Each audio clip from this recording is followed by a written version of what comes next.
lot. My new computer translates the videos much faster, and I was able to upload them much faster. So that's a good thing. So, all right. So let's go, of course, with our administration for the week. This is our final week together. So I want to make sure that, you know, we're all prepared for our exam on Thursday, unless you've made other plans. We have some of you taking it early, but that's okay. So hopefully they'll figure out all the problems. And the homework is due Wednesday at midnight, not Thursday, Wednesday, because our exam is on Thursday. I want you to have all Thursday morning to study if you can, those last two chapters. All of the other chapters are already reviewable, okay? And I'll be using those style of questions on the final. The final will be over chapters 12 through 21, so it's cumulative. It's approximately evenly split over all 10 chapters, so look for about 7 questions per chapter. And then, of course, it is on Thursday, 2 to 4:30 p.m. on Top Hat. It will be video recorded, video proctored. And then if you get kicked out or something, I will be live monitoring that so that you can, I can let you back in and stuff like that. So the question in the chat here is how many questions and time on the final? I gave you the time there, but it will be 70 questions for about 7 questions per chapter over that entire thing. Now, remember, there's a few reactions we need to remember from the previous semester, like substituting alcohols to make halogens so we can do those multi-step synthesis, elimination reactions that we've learned, we remembered as we went through the chapter. So those kind of previous ones will be embedded in those questions a little bit. I'm trying to make the questions very straightforward and have very clear wording so there's no confusion or anything like that. So I think we are all pretty used to the platform of Top Hat for taking our exams. And so I think I think we've all figured out how to get our parameters and everything set up correctly. So you may notice that I have played with the grade book in Canvas. Okay, there was a lot, half the inputs had, you know, 3 places after the decimal. Some of them had no places after the decimal. So what I did was I downloaded that, cleaned it up a bit. It should be the correct numbers, but it has been re-uploaded with just, you know, 2 significant figures in each of the categories. Double check everything there. All the curves should have been correct. I had to change I went back and regraded our Top Hat exam from number 4 to add the points. Not everybody got the points for those 2 questions that didn't have pictures. So I made sure it went back to turn those into participation questions, and that's why some of the scores that's why the scores have changed a little bit on exam 4. So, but up to now, there should be everything but week 5 homework, and the final exam should be in Canvas. So please double check that, and just so that you have that on your thing. Okay, so this is our last chapter right here, and I'm only doing part of what's in the book. Okay, so it's not really the entire book here, but I want to show you these particular reactions because it builds on everything we've learned about substitution reactions, about oxidation reduction, and we're using these transition metal catalysts as to control the reaction, make the reaction very specific, and only do one possible reaction. So that's what the best thing about these cross-coupling reactions are. And I'll talk to you about what that is and why that is. So this is building off what we learned from the Grignard reagent and that reagent with the copper, which has a name, and we'll talk about that today. But we're going to build on that by having a metal that's in that transition, that middle band, and the periodic table of contents we've been ignoring up to now. And so we're going to be using some of those things to help us transition through here. And then after I get through this chapter, we'll still go ahead and start our review. I'm going to hit like the top 3 things from each chapter and give you some suggestions on how to try to kind of make it all make sense. And so I have some ideas on how to, ways to let yourself study. This would be things like building a table of all the different oxidation materials we have. Okay, we have a bunch of different things that can oxidize stuff, but they have very specific things they do. And so I'll help you show you how to build a table. It'll help organize your oxidants and organize your reducing agents and think about your nucleophiles as good and bad. So we'll get to that after this and also for tomorrow. We do not have an activity this week, so it's just going to be review, talk, discussion, work problems, etc. Okay, are there any questions at this time? I don't see any hands raised, and we look clear in the chat. Okay, so let's go ahead and start with this chapter 21. This is actually one of my favorite reactions because in grad school and for a lot of my career, I think I've run almost every single one of these reactions, except for the Shana-Gashira. And the guy next to my hood, he ran one, so I got to see it being done. So these are all reactions near and dear to my heart. So let's start talking about these and what we mean by cross-coupling reactions, what we mean by transition metals, and etc. Okay. So our first exposure to having these organometallic reagents or things that have a carbon bonded to a metal was when we talked about Grignard reagents, okay? And we talked about them having this very polar bond, and the more polar the bond it was, the more reactive it was. The less polar the bond was, the less reactive it is. And with less reactivity comes selectivity. Okay, so that's where we're talking about with these things right here. So again, this is just a refresher from chapter 12. The three most common ones we looked at were the lithium reagents and the Grignard reagents. We've added some of the copper reagents in this chapter, but we're also going to work with silicon and let's see, boron and a couple other things. So it's the idea we're creating this polarized bond, and most of the time in these reagents, the carbon is carrying the negative charge, turning it into the nucleophile or the base. Okay, so because the aluminum, because most of the metals are more electropositive than carbon, we will definitely have that negative charge on the carbon, just like we saw in chapter 12 with the organometallic compounds. Okay. So, wow. So we worked a lot with creating the lithium reagents by adding the metallic lithium or creating the Grignard reagent with the metallic magnesium. But I want to specify looking at the organocopper compounds, specifically because we're going to be using those today. And we typically make those by already making an organolithium compound first, or you can just buy the organolithium compound, and then you react it with a copper 1 salt. Okay, and what this does is this actually ends up, because copper is kind of big, it actually likes having two things bound to it to fill its outer shell. Turns out the transition metals like to have 18 electrons in their outer shell, and so when copper forms this complex with these 18 electrons in here, it ends up bonding to carbon twice, giving a net charge on that copper species of -1, and that's why it's counterbalanced with a lithium.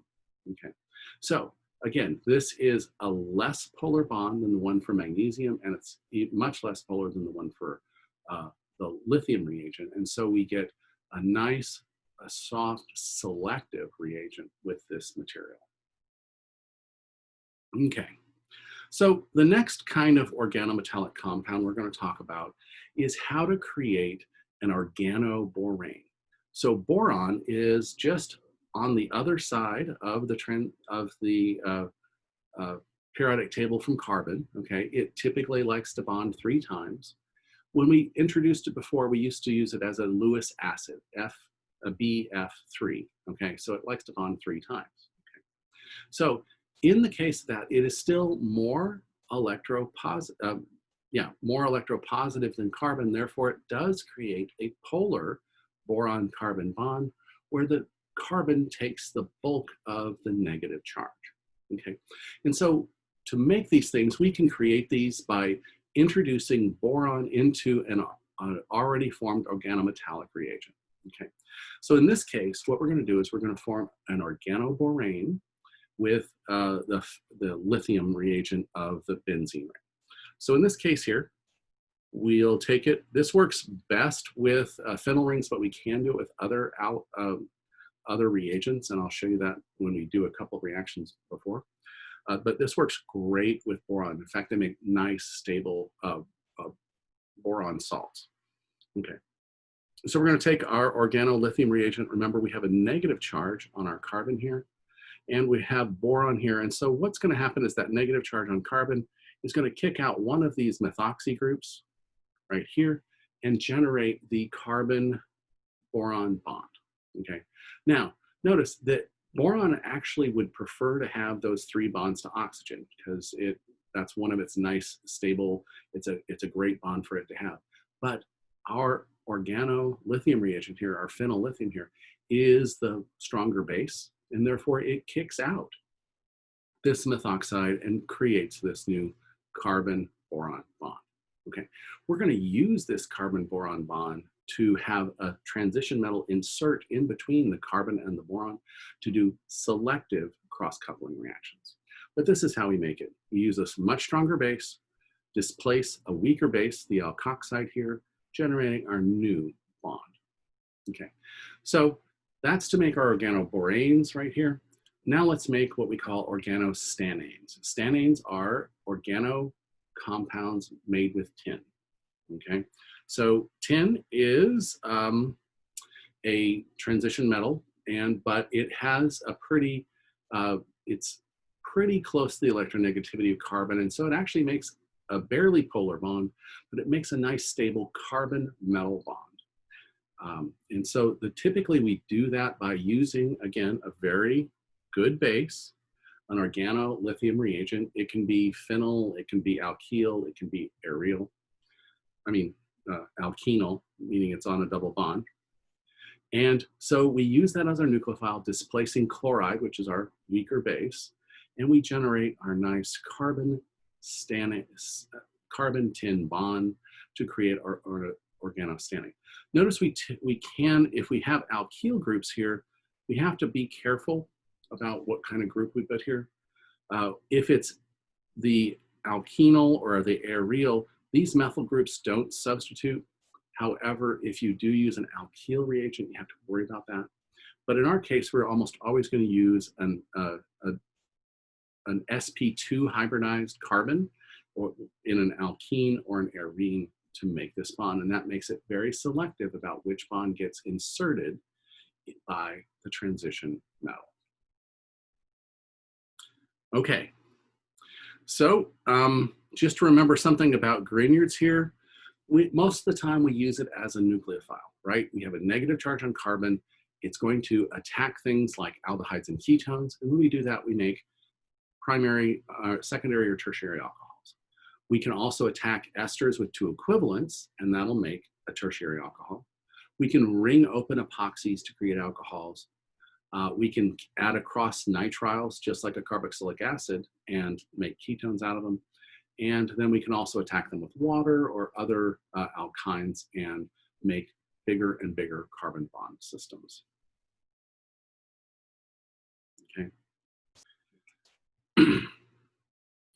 So the key phrase in what we were starting here is that for the first half of organic, we only made 1 carbon-carbon bond. And in this second half, from chapter 12 through 20, we're starting to make newer carbon-carbon bonds and extending out and making our chains much more complex, okay?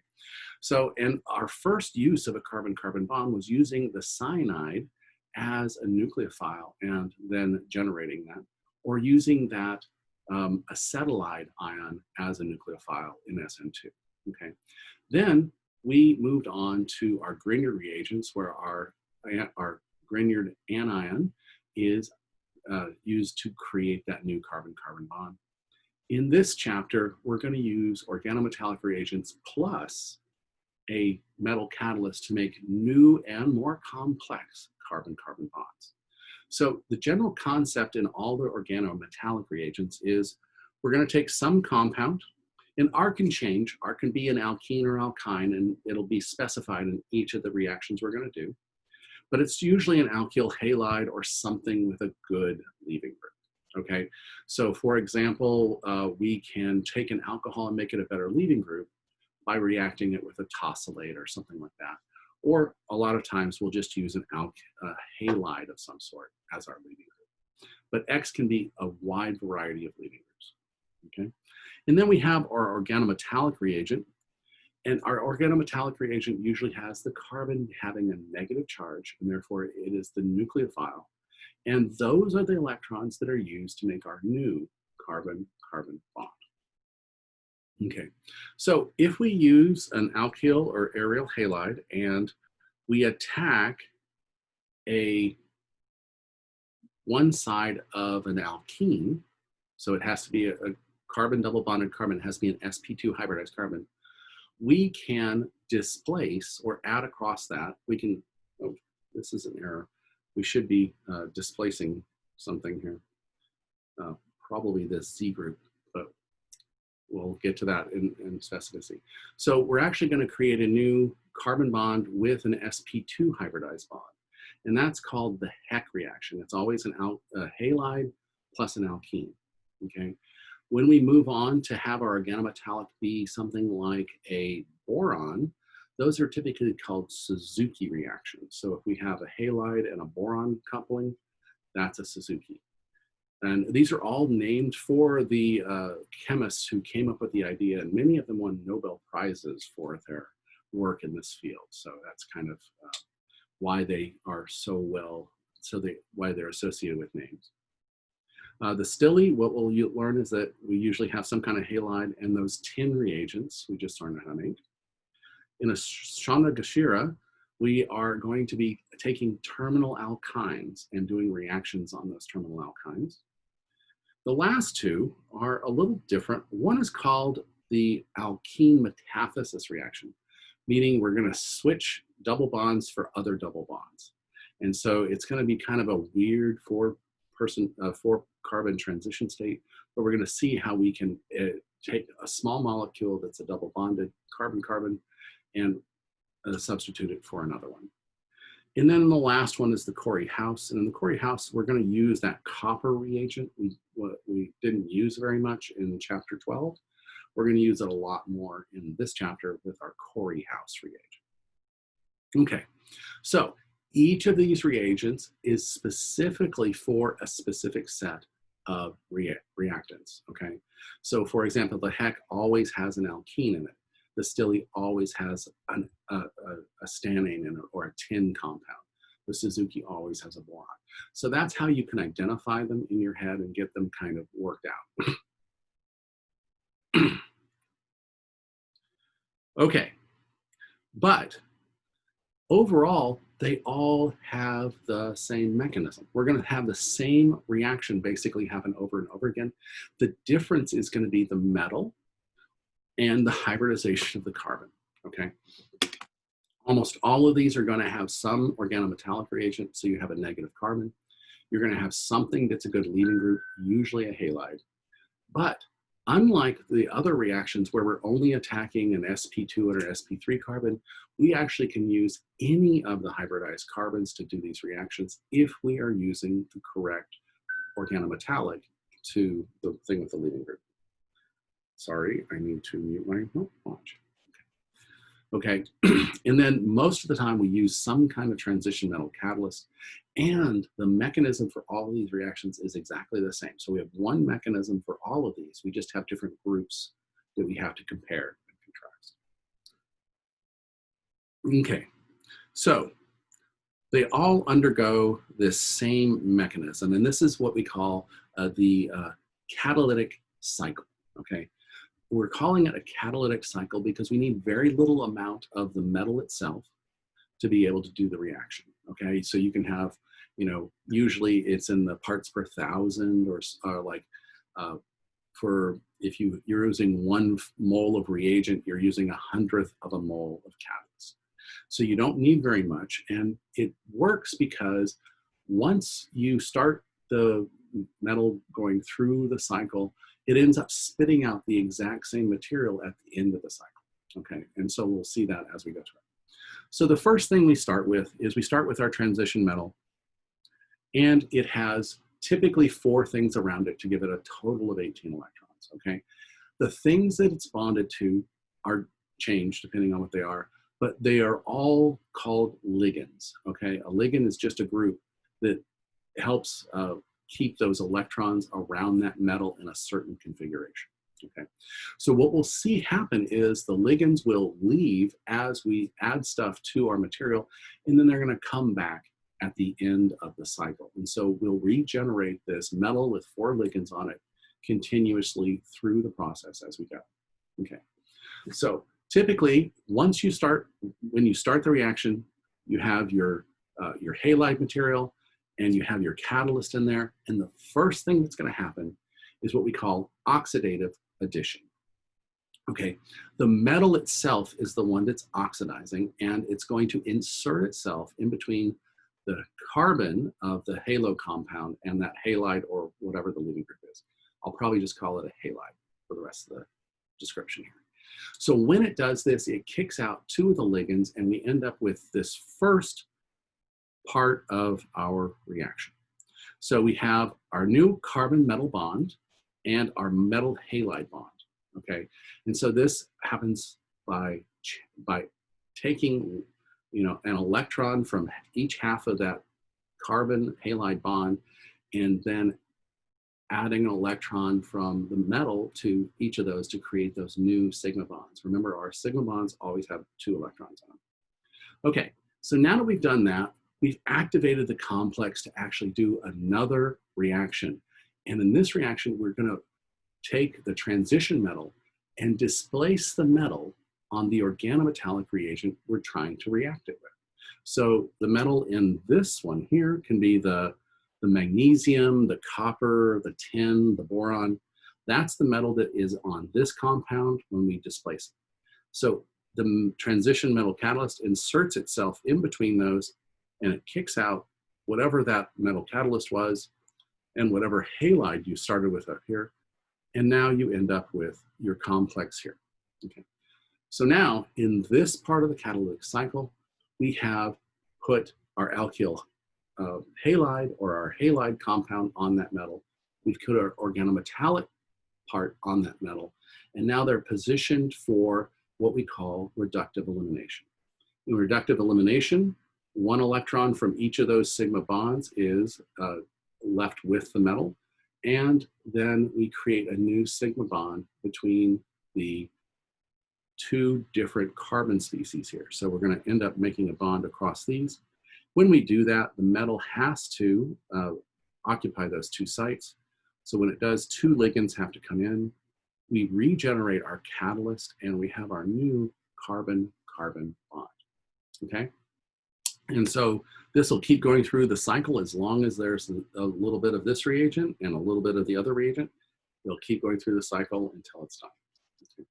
So it is not unheard of to have this catalytic cycle go for millions of cycles before the catalyst doesn't work anymore. Okay, so every single one of these reactions is going to do this. The only thing that changes is the nature of the R group, the nature of the leaving group on this one, and the nature of the metal that we have, okay? By changing those R groups and changing the metals, we can get bonds between sp and sp carbons, sp2, sp2, sp1, sp3. So it doesn't really matter as long as we choose our metal correctly.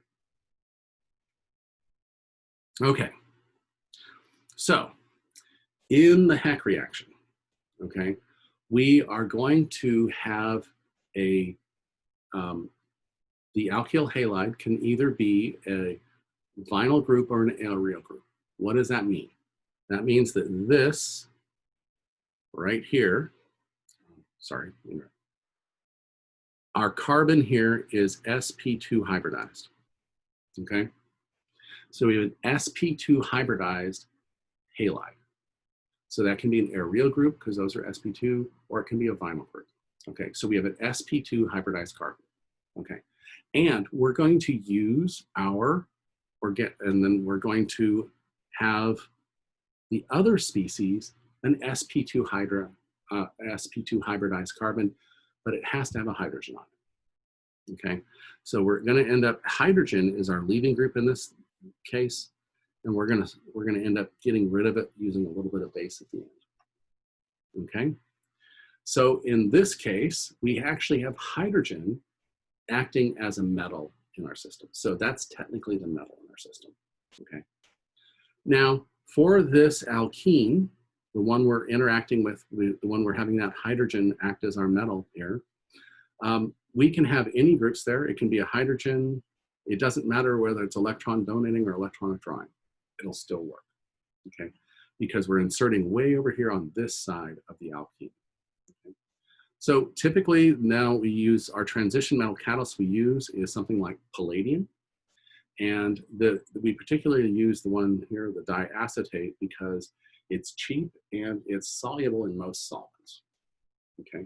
Now, those acetates are not really the ligands in the system, and so we actually end up putting this phosphorus compound here, and that's orthotoluene. So we literally have a phosphorus, and it has 3 toluenes hooked up to it, where we have the methyl groups next to where the phosphorus is bound. Okay, and this is technically the ligand. This is the phosphorus is the one that ends up binding to the palladium and makes it that nice soluble palladium with 4 of these phosphoruses around it. That's our actual starting catalyst. Okay, then what we'll do is we'll go ahead and insert this palladium into this carbon hydrogen bond. Then that's the transmetallation step, and then it kicks out an alkene right here, our new sp2 hybridized carbon attached to our current sp2 hybridized carbon.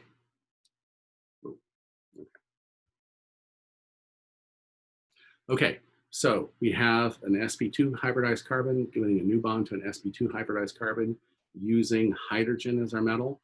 That's the Heck reaction. Okay, questions on that? Okay, let's move on to the next reaction now. Oh, no, let's move on to an example of how to do this. Okay, all right. Notice all of the halides we're starting with have sp2 hybridized carbons. It's either an arene or an alkene, okay? And all of the alkenes that are the other side of it have hydrogens on them, because the hydrogen is acting as the metal in this particular case, okay? And all of these use palladium with some kind of ligand in it and a little bit of base. And the base we're using in all of these is triethylamine. And that's to take that hydrogen away because it pops out as a positive charge. And so we need to remove it. And so that's the purpose there. So when we do this, we have very good selectivity. We only attach on benzene rings exactly where that bromine was. And we only attack on the side of the alkene that has the hydrogens on it, the least substituted hydrogen. Okay, so in this case right here, it's symmetrical. It doesn't matter which side we hit. On this one, we always attack the one with the 2 hydrogens on it, and we attack the side with the 2 hydrogens on it, generating our new carbon-carbon bond. Now notice that in this case here, our vinyl group is in that trans configuration, okay? And we don't have free rotation around that double bond. So if our halide is in our trans location, we will retain that stereochemistry of that double bond. And so our bond will be, our new bond will be trans to the other bond. And so that's this side of the vinyl group. And so we will actually be able to control the stereochemistry of the final product. We only get one product. It's not like an elimination reaction where we can get one or the other of the products, or we have to worry about Zaitsev rule. We always retain stereochemistry. All right, questions on that? So the 3 things about the Heck are sp2 hybridized carbons only. So that means arenes or alkenes.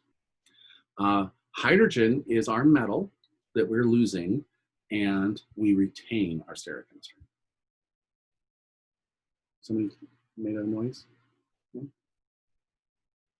Okay. If we're ready, we move to the next reaction, I think. Yeah, nope, mechanism. So again, the mechanism is the same for all of these. The first thing we're gonna do is we're gonna add our metal and our ligands together, and we're gonna create our 4 things around our palladium. right here. And then we have insertion of that palladium into the halogen carbon bond. And in this case, we have an arene as our example here. And so we insert that arene into that bond, and we end up losing 2 equivalents of our ligand to generate our intermediate species here. And then when we do the next insertion, we insert into that hydrogen of the alkene. And it doesn't actually show that, does it? It does insert here, but notice that it's already done this, it's transition,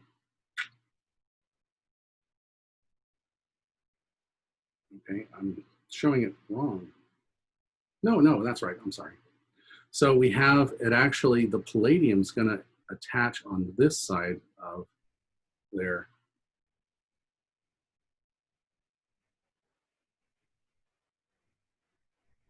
And then,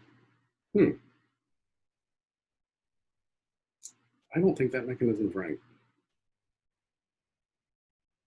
Oh, no, it's right, it's in the book.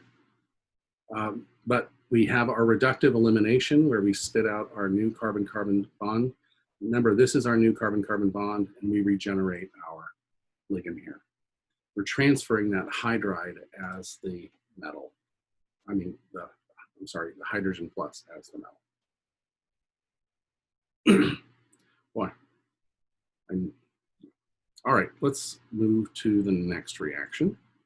Okay, we already talked about how to create an aerial borane, and we're going to use this for our next reaction, which is the Suzuki reaction. Okay, so again, we just need a stronger base to displace out an alkoxide to generate our new carbon-boron bond.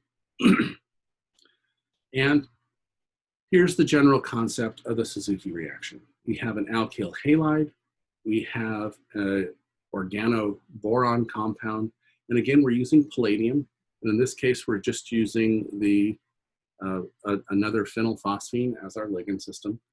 We're going to end up generating our new carbon-carbon bond, and then we're going to end up with a boron compound that has hydroxide on it, and we'll have a halide at the end. Okay.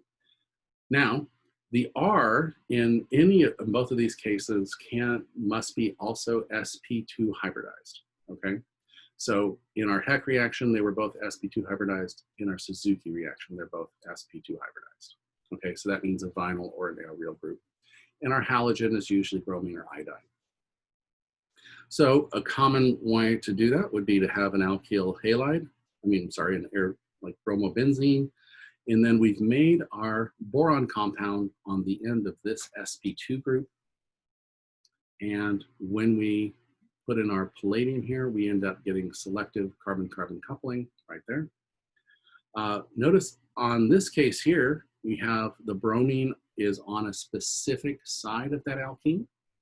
Okay, it's in that alpha position to the benzene ring here, which means when we bond to it, we're going to put the new bond next to that alkene, and we end up with this configuration because our new bond is right here. So where the halide is on your sp2 carbon is where that new bond goes. Where the boron is in your alkene is where that is. And notice you retain stereochemistry on your boron reagent. It's actually flipped over right here. But again, we're retaining stereochemistry on that side. All right, and let's pull up the last example here, okay? Again, with this, we do not have any flipping we do not form a carbocation, we do not mix our stereochemistry.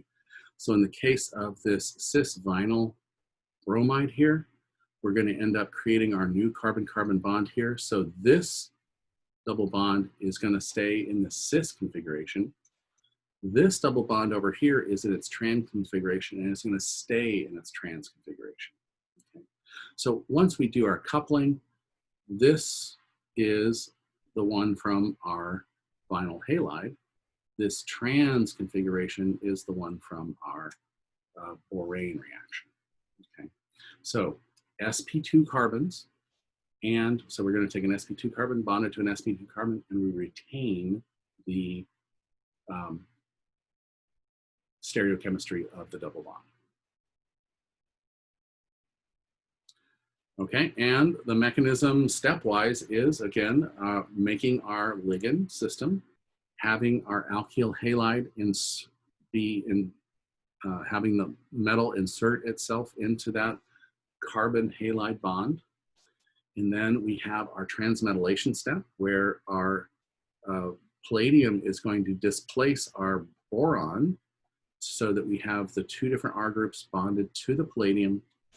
And then we have reductive elimination. The two R groups come out, creating our new carbon-carbon bond, and we regenerate our catalyst system.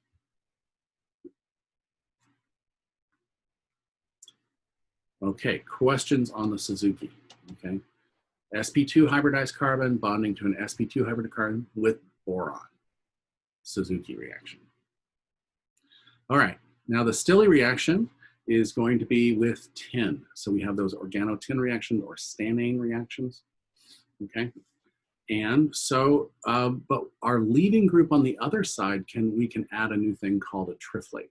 A triflate, if you remember from our alcohols chapter, is a trifluoro group, a trifluoro sulfonic acid we use to make an alcohol a better leaving group because it leaves as a sulfonic acid. Okay, all right, so in this case, we're going to start with sp2 hybridized carbons right here. Notice we have an sp2 hybridized halide or R group, leaving group, and we have an sp2 hybridized tin reagent here, okay? So in this case, we don't have to have an electron withdrawing group here, but it doesn't hurt. We're using palladium as our catalyst. Notice this catalyst is a little bit different. We have a ligand here that has chloride as our ligand instead of the phosphorus reagents we used on the other system. We can use those phosphorus ones, but this one actually is also possible. And when we create that new carbon-carbon bond, we again retain stereochemistry. This half of the molecule was trans, this half of the molecule was cis, and so we have retained our stereochemistry again. So that's another great thing about these coupling reactions is the selectivity of the metal to the halide and the retention of our stereochemistry because we're not going through a carbocation intermediate where things can racemize. Okay. So the other interesting thing you can do with a Stille here is that you can actually coordinate CO, carbon monoxide, onto metal. CO actually sticks to a lot of different metals. And we can actually activate that carbon monoxide to act as an inserting agent in between the halide and the tin reagent, okay? So this is called a carbonylation. We're gonna add a carbonyl group to the system. And so you'd use one equivalent of an sp2 hybridized halide, one equivalent of a tin reagent, and one, well, excess of the CO, and you're gonna end up adding each of them into the system selectively, okay? So we get one equivalent of the alkyl halide added, one equivalent of the CO added, and one equivalent of the tin reagent added. And that's called the Stille carbonylation. Notice we're not using CO2 like we use with Grignard reagents to make carboxylic acids. We're using CO, so we insert just the carbonyl. Okay, now moving on. Up to now, those first three reactions we looked at had sp2 hybridized carbons, except for the initial adding of the carbon monoxide, which was an sp3. Okay, in this case, the Chandra-Gashira uses a terminal alkyne, which means we're going to actually connect an sp hybridized carbon to an sp2 hybridized carbon. Okay. And the catalyst system is, again, using a transition metal catalyst. However, we tend to use copper as a mediator in the system. So we'll probably not going to look at that this morning. Nope. So it's used in the system and I don't know the mechanism actually, so I'd have to go look it up. Sorry. All right. So in this case, we have our sp hybridized carbon. We have our sp2 hybridized carbon that has the halide on it. Okay. We have to have a terminal hydrogen on our alkyne to make this reaction work. Okay. And that terminal hydrogen goes away with the halide here, which is why we add a base to the system here. So in this one, we have our palladium insert into the alkene halide first, and then do a transmetallation, kicking out a positive hydrogen as our metal, and that generates our new sigma bond between the sp and the sp2 center. Okay. Again, like before, our stereochemistry of alkenes is maintained. Okay, so this is the first one where we had the sp bonding to an sp2. So now we have a triple bond, single bond, double bond. So that is the unique part about the Shana-Gashira reaction. Okay, so another thing we're going to talk about, and this is a little bit different, and it's called olefin metathesis, or alkene. Olefin is an engineering term meaning a double bond. Okay, and so that's typically called olefin metathesis or alkene metathesis. So what we're going to do here is we're going to do a crazy reaction where we take two alkenes at the end of chains, or even in the middle of chains, and we're going to get them close enough together that they're going to form a four-membered ring, and they're going to exchange partners. Okay, so I have it drawn this way specifically to show you that, is that as these come in and line up, this half of the molecule is going to come off as one, and then we have a CH2 and a CH2 here. Those are going to bond together and leave as the C2H4. Okay, and this is metathesis. It's basically exchanging partners. Okay, so, and we have a wide variety of catalysts that we can use on this. Most of them are ruthenium, or molybdenum or tungsten. Okay. So there's Schrock, he won a Nobel Prize for this. Grubbs, he won a Nobel Prize for that. And Grubbs actually has a whole company in California that I visited a couple years ago that still makes this catalyst system. Okay, so let's talk about the mechanism of this, because this is a little bit different, although it uses some of the same steps. Okay, so instead of inserting into the metal, instead of inserting the metal into a halide bond, the first thing it does is it actually bonds to the one alkene. Okay, so we actually have it bound to an alkene right here. So it has a metal double bonded to some carbon compound. Okay, so actually let's go back. If you look at all these catalysts here, they all start with this double bond to the metal between a carbon. So you have a metal carbon double bond. Over here we have a metal carbon double bond. And this one can lose this hydrogen and form a double bond here. Okay, so we start with that as our beginning point. Okay, and then what we have is we form this four-membered ring that has a metal in the ring, and we call that a metallocyclobutane. Okay, so that's the actual active species here. And when it goes through its catalytic cycle, it loses the small molecule, the one that was on the catalyst itself, and attaches itself to the substrate we started with, the alkene that we started with. And then once it has this double bond, it can form that new metalloalkene bond. So we're going to get this metallocyclobutane reaction happen because it's going to add across it again here. And then in this case, what happens is instead of breaking vertically like we did here to generate our half molecule here and half molecule, if we break the bond in this way, we get our product and we regenerate our metal carbon double bond. Okay, so does it break the other way? What would happen if it broke this way instead? Well, we would actually end up back here at these materials, And so it can break that metallo cyclobutane in either direction. However, when it breaks in this direction, we now have a di-substituted alkene, and that's less reactive to the system, and that ends up becoming our product. Okay. And then, of course, we already have our carbon metal double bond that can insert into another metallocyclobutane. Okay. And some examples of this is that it's really easy to use two of the same thing in there because there's very little selectivity. As long as you have a terminal alkene, it's going to react in the system. So if you had two different alkenes, you'd end up with a mixture of products. Okay, so it's typically done where we add two equivalents or just one compound right here, and we end up getting that to where we're going to end up getting 1, 2, 3, 4.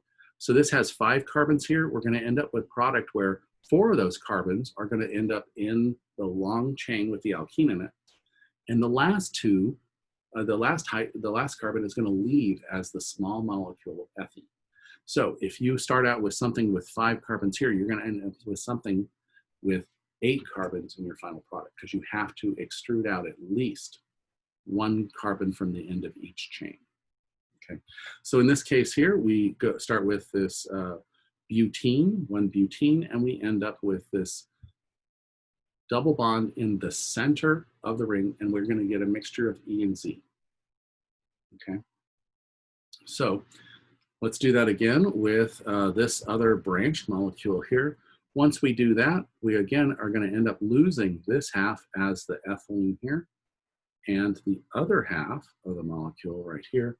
Then we're going to have 2 of these bound together through this double bond, and we end up looking like a very symmetrical molecule. And again, we get a mixture of E and Z.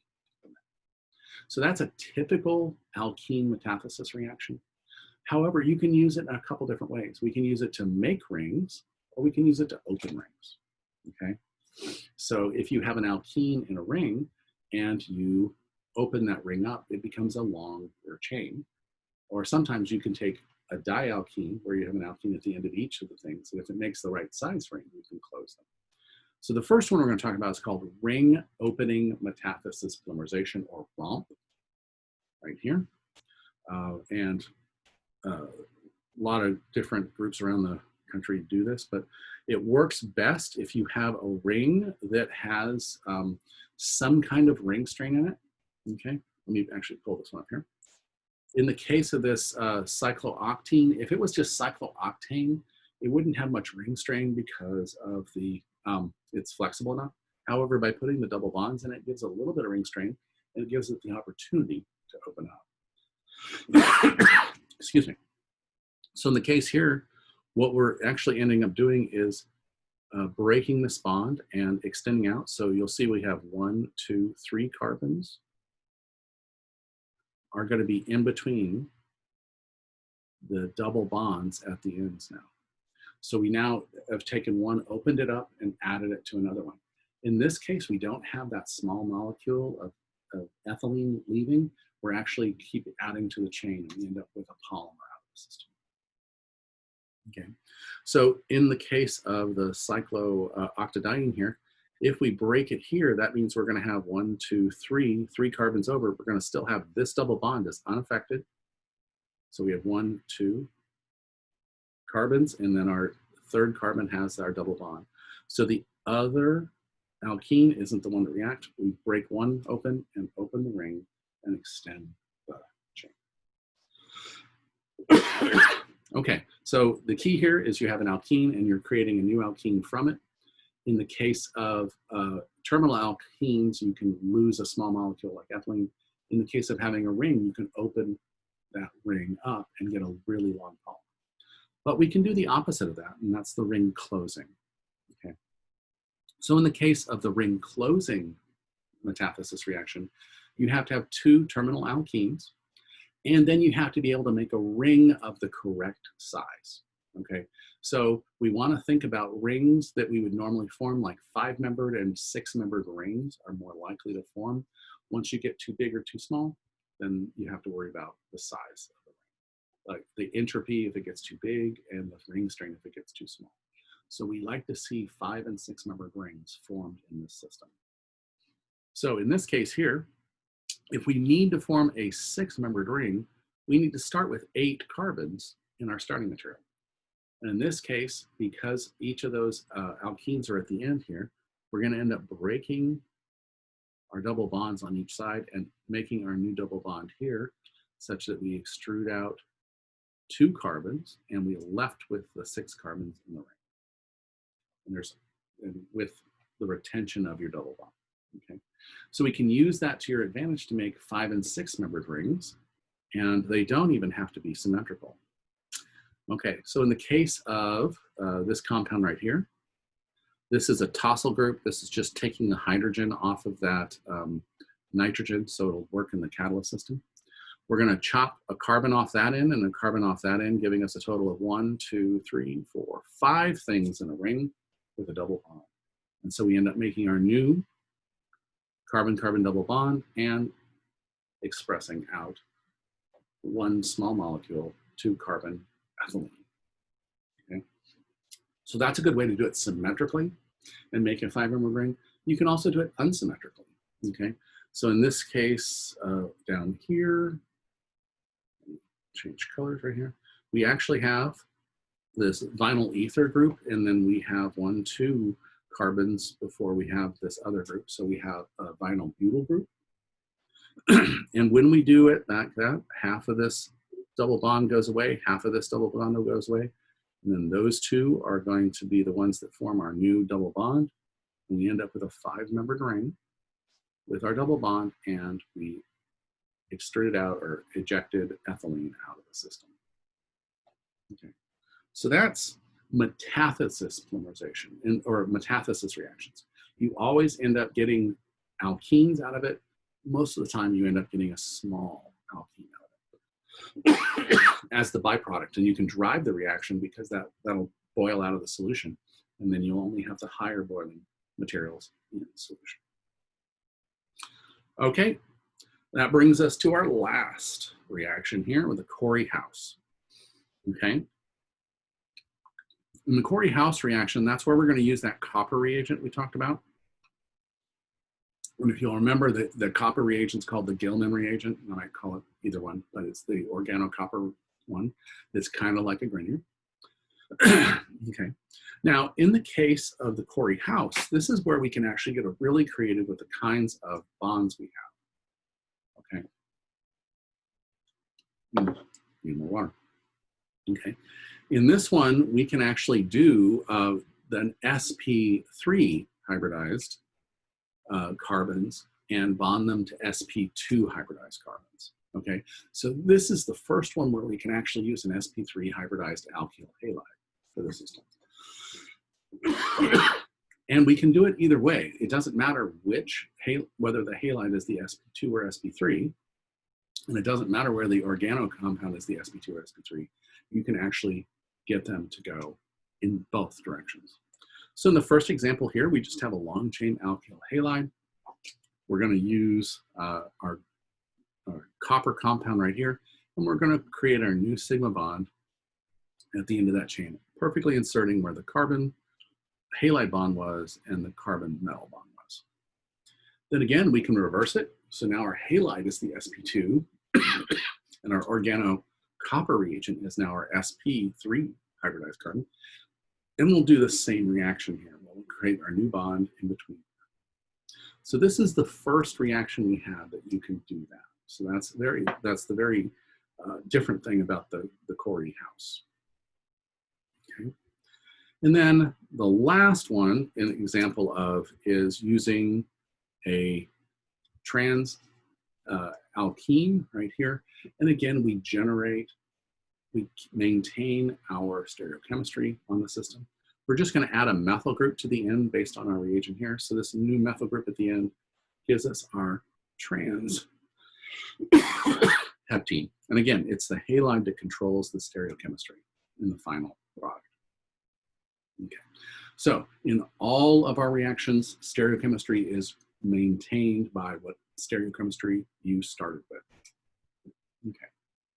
Okay, Now, the last reaction I want to talk about is actually a little bit different than what we've done. It's not exactly what it's not a transmetallation reaction right here to make a carbon-carbon bond, but it is a hydrogenation catalyst that is different than any hydrogenation catalyst we've used, okay? Up to now, we've been using hydrogen on platinum or hydrogen on nickel, and all of these were what we call heterogeneous catalysts, okay? So all of these heterogeneous catalysts, meaning that they were all solids and they were all, the reagent and the solvent had to come and absorb to the surface and come off the surface and absorb to the surface and come off the surface, okay? This catalyst is different. This catalyst actually dissolves in solution, okay? So all of our other ones were just solid particles floating around in a liquid. This one, we actually have a material that floats in the solution as a free dissolved molecule, okay? So, and in this case right here, we have it, the Wilkinson catalyst starts with this ruthenium compound, rhenium compound, and it has 4 ligands on it, 3 phosphorus and 1 chlorine. And then it takes, by adding hydrogen into the system, you'll get addition of your, in this case it's deuterium, but it'll add syn addition. So it'll add hydrogen across that same side of the bond, just like we see with the solid catalyst right here. And in this case here, we're adding deuterium to it so we can see that it's going in that syn addition. But just like our solid catalyst, it's going to do syn addition across a double bond, giving us 2 hydrogens and just taking our alkene down to an alkane. Okay, I think that's it, yeah. Okay, so this is not exactly a transition, it's not a coupling reaction, but it is a different form of our hydrogenation. It's a little bit different and it uses an organometallic, so I wanted to use that. Okay, so that is everything I want you to know about chapter 21. There's some other stuff in there and how to count electrons and stuff like that. We're not going to worry about that too much. What we want to look at is, what the metal it might be as far as its oxidation state, and the fact that we have different things do different reactions. Tin is always a Stille. Boron's always a Suzuki. A HEC always is a vinyl group. Those are the things we really need to know about this system. Okay, we're right at 1 o'clock, so it's a great time to break. I'm going to stop recording and let you ask questions before we break for a few minutes.